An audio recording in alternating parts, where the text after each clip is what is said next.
Assalamualaikum warahmatullahi wabarakatuh. Allah Subhanahu wa Ta'ala menurunkan pembebasan Aisyah radhiyallahu anha dari segala tuduhan keji ketika para pembuat kisah dusta menyebarkan tuduhan keji kepadanya. Aisyah berkata, adalah Rasulullah sallallahu alaihi wasallam saat hendak melakukan suatu perjalanan, beliau selalu mengundi istri-istri beliau. Siapa yang undiannya keluar, dialah yang diajak oleh Rasulullah pergi. Aisyah meneruskan, beliau mengundi kami dalam salah satu peperangan beliau, lalu undianku keluar.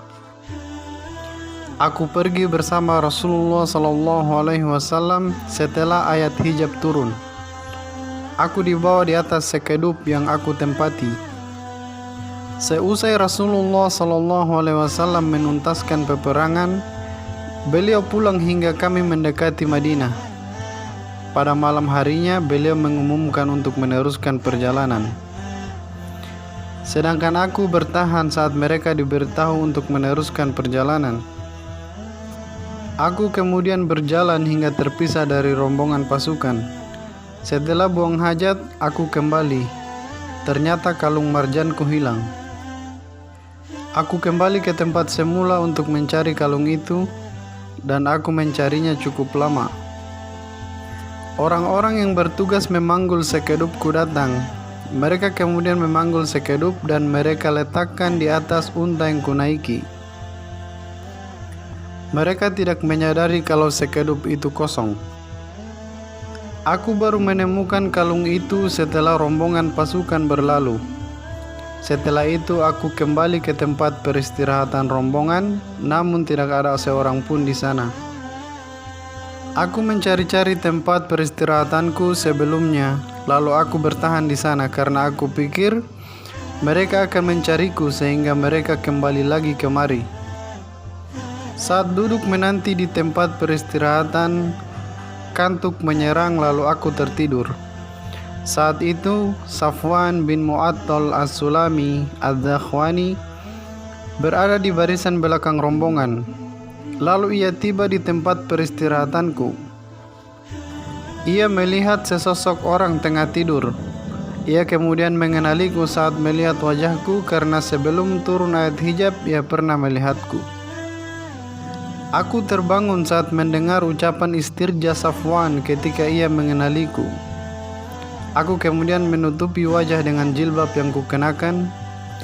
Demi Allah, ia tidak berbicara sepatah kata pun. Aku juga tidak mendengar satu kata pun dari mulut Safwan selain ucapan istirja. Ia turun lalu menderumkan untanya. Ia kemudian menginjak kaki depan unta. Aku kemudian berdiri menghampiri unta itu lalu naik. Safwan langsung berjalan menuntunku hingga kami tiba di rombongan pasukan yang tengah istirahat di Nahruz Zahirah.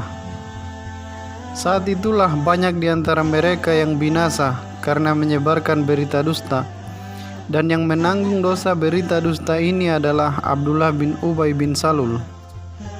Kemudian kami tiba di Madinah, lalu aku sakit selama sebulan setelah tiba. Sementara itu orang-orang banyak memperbincangkan kata-kata para penyebar berita dusta, dan aku sama sekali tidak menyadari hal itu. Satu hal yang membuatku merasakan adanya sesuatu saat sakit ialah aku tidak mengenali sikap lemah lembut Rasulullah sallallahu alaihi wasallam seperti yang biasa aku lihat saat aku sakit.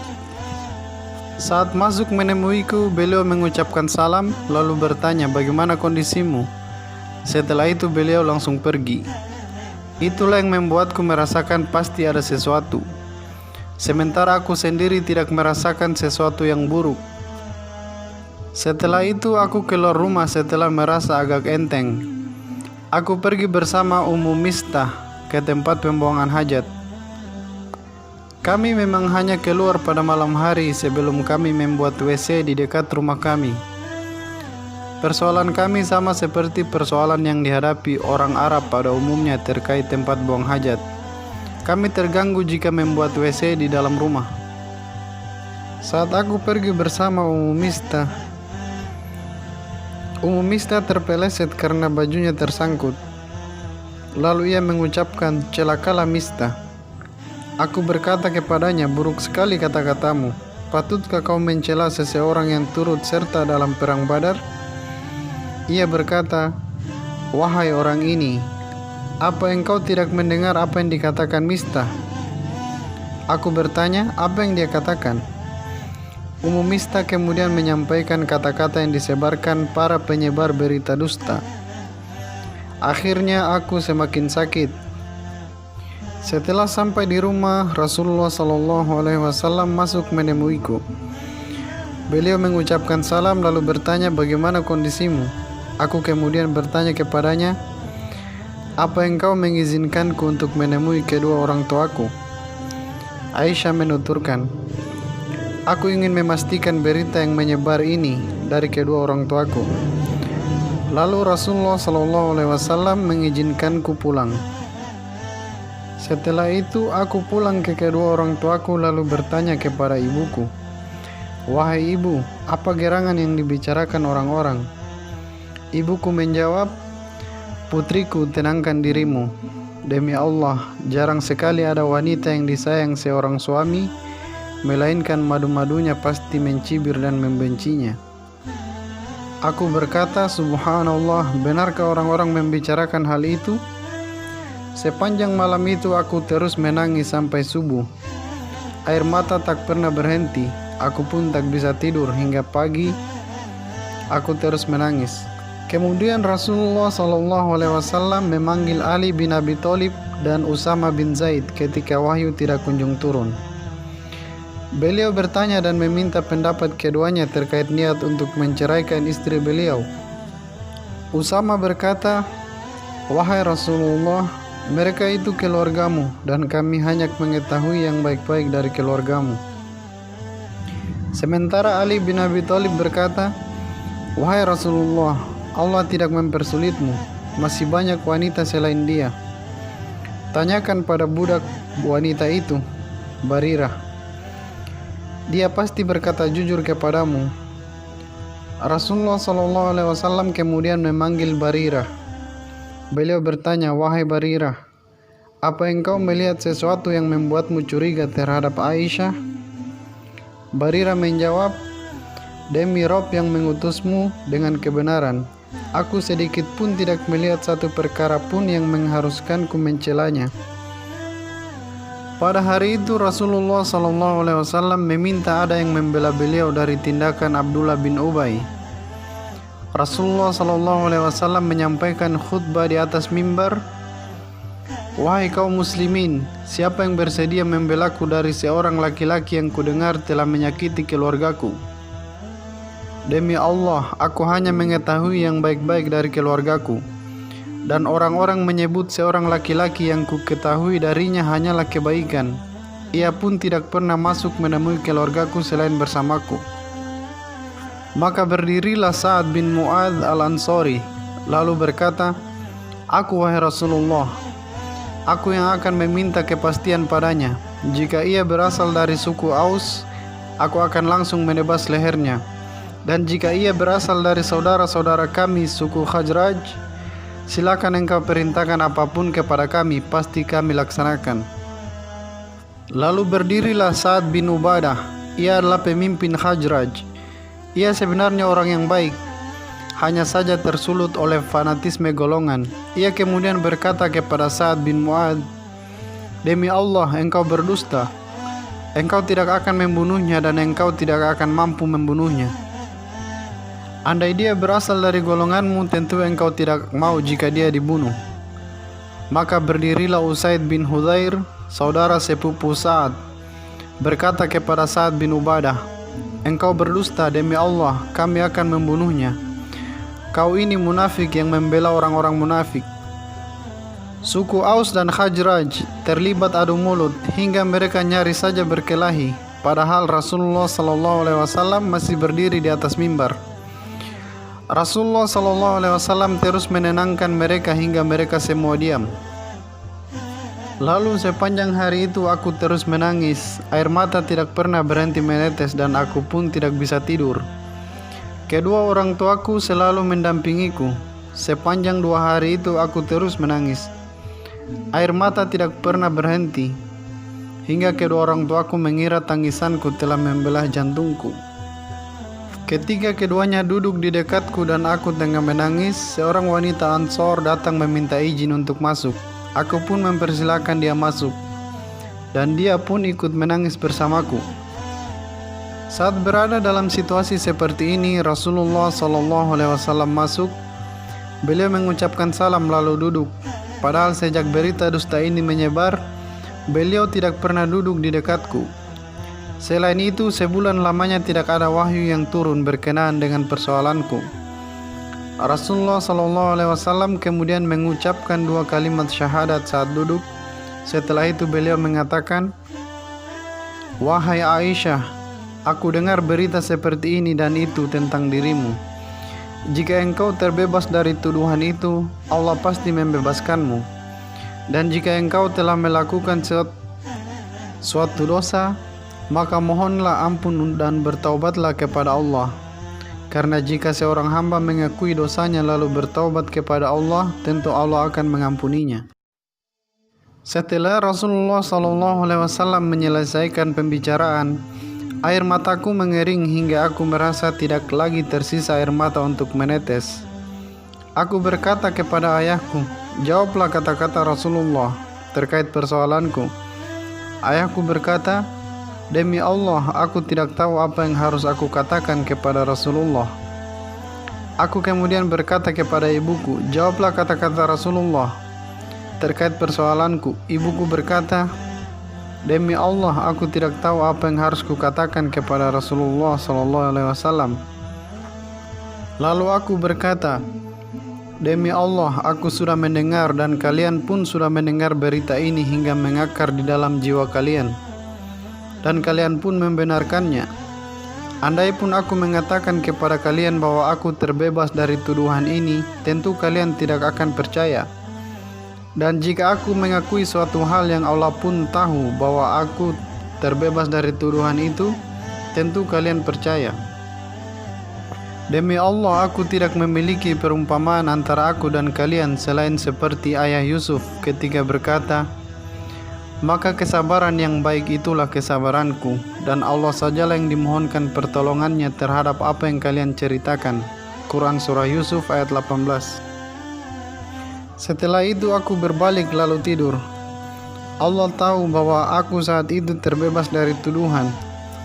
Allah pasti akan membenarkan pembebasanku.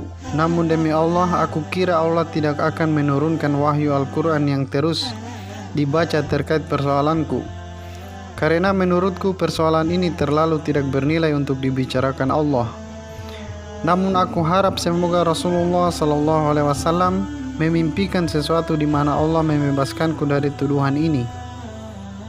Demi Allah, belum juga Rasulullah SAW beranjak dari tempat duduk beliau, dan belum juga seorang pun di antara Ahlul Bait keluar, hingga wahyu diturunkan kepada beliau.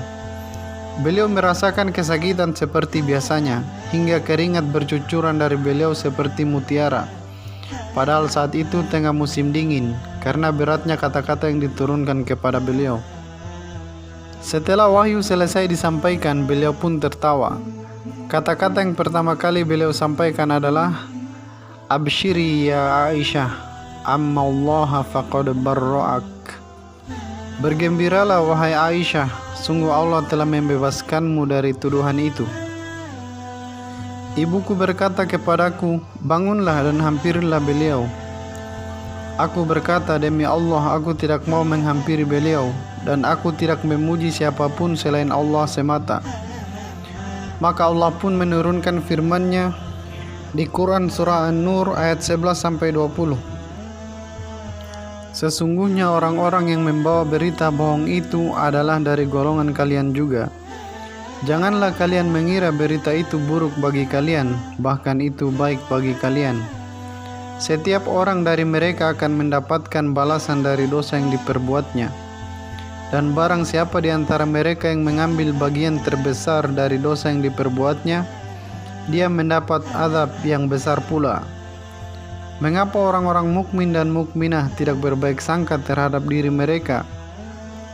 Ketika kalian mendengar berita bohong itu dan berkata, ini adalah suatu berita bohong yang nyata. Mengapa mereka yang menuduh itu tidak datang membawa 4 saksi? Oleh karena mereka tidak membawa saksi-saksi, maka mereka itu dalam pandangan Allah adalah orang-orang yang berdusta. Dan seandainya bukan karena karunia Allah dan rahmatnya kepada kalian di dunia dan di akhirat, niscaya kalian ditimpa azab yang besar disebabkan oleh pembicaraan kalian tentang hal itu.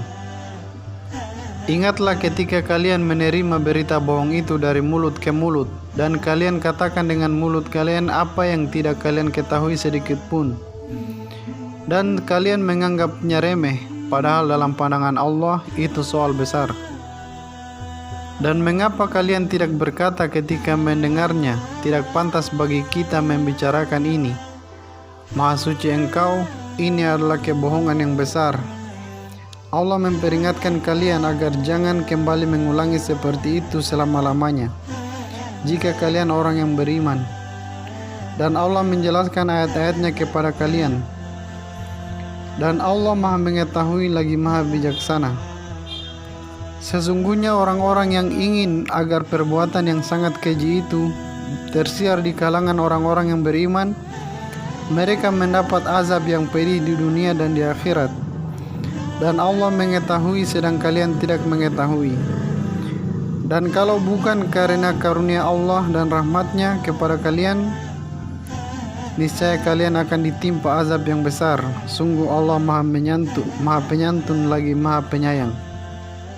Setelah kejadian itu, Abu Bakar As-Siddiq radhiyallahu anhu yang biasanya menanggung nafkah mistah karena faktor ikatan kerabat dan juga karena mistah miskin, berkata, demi Allah, aku tidak akan lagi memberi sedikit pun nafkah pada mistah setelah ia mengatakan yang bukan-bukan tentang Aisyah. Allah kemudian menurunkan firman-Nya di Quran surah An-Nur ayat 22. Dan janganlah orang-orang yang mempunyai kelebihan dan kelapangan di antara kalian bersumpah bahwa mereka tidak akan memberi bantuan kepada kerabatnya, orang-orang miskin dan orang-orang yang berhijrah di jalan Allah. Dan hendaklah mereka memaafkan dan berlapang dada. Apakah kalian tidak suka bahwa Allah mengampuni kalian? Quran surah An-Nur ayat 22. Maka Abu Bakar radhiyallahu anhu berkata, demi Allah, sungguh aku benar-benar ingin Allah mengampuniku. Abu Bakar kembali memberi nafkah untuk mistah seperti sedia kala. Ia berkata, demi Allah, aku tidak akan mencabut nafkah mistah untuk selamanya. Ibnu Syihab berkata, inilah kisah Aisyah radhiyallahu anha dan rombongannya yang sampai kepada kami. Diriwayatkan oleh Al-Bukhari dan Muslim. Demikianlah kisah dari Aisyah radhiyallahu anha, istri Rasulullah sallallahu alaihi wasallam. Semoga bermanfaat. Assalamualaikum warahmatullahi wabarakatuh.